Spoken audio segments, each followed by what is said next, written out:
राजस्थान के रेगिस्तान के बीच एक सुनसान जगह है, कुलधारा। दिन के समय यह केवल पुराने टूटे हुए मकानों और खामोश गलियों का समूह लगता है।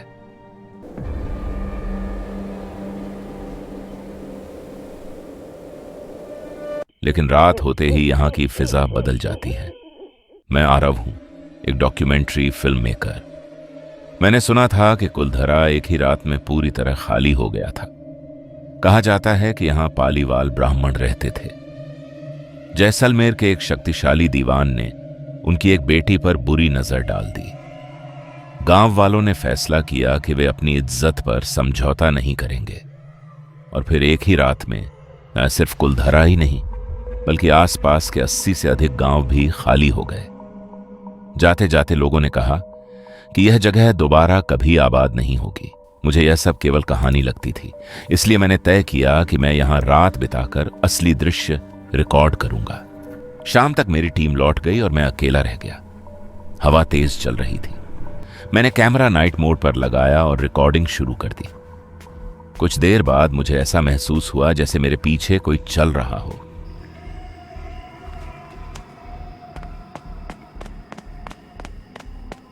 पहले मुझे लगा कि रेत खिसक रही होगी, लेकिन फिर मुझे हल्की सी पायल की आवाज सुनाई दी।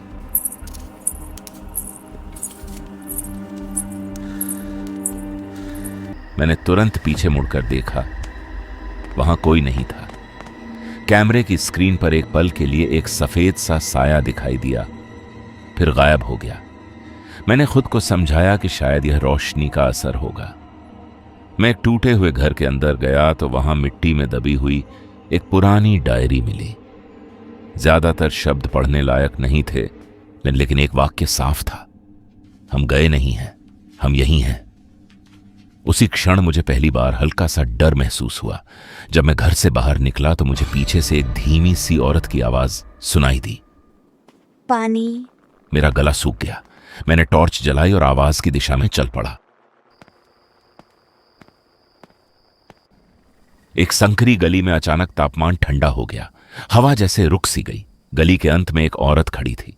उसने पुराना सा घाघरा पहना हुआ था और उसकी पीठ मेरी ओर थी।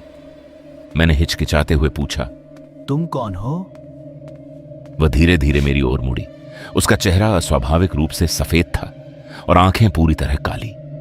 ऐसा लग रहा था जैसे उनमें कोई रोशनी ही ना हो।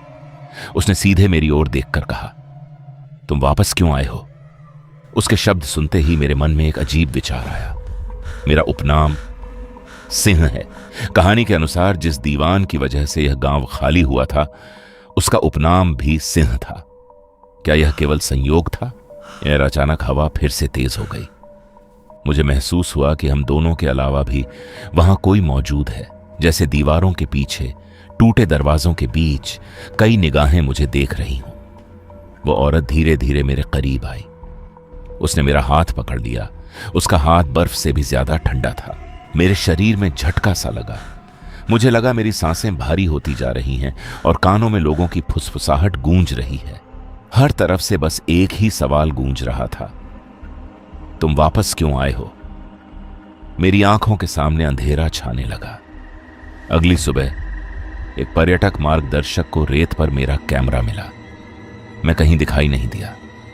कैमरे की रिकॉर्डिंग में अधिकतर हवा और खामोश खंडहर ही रिकॉर्ड थे, लेकिन आखिरी कुछ सेकंड में मैं गली में खड़ा था। मेरा चेहरा कैमरे की ओर था और मेरी आंखें पूरी तरह काली।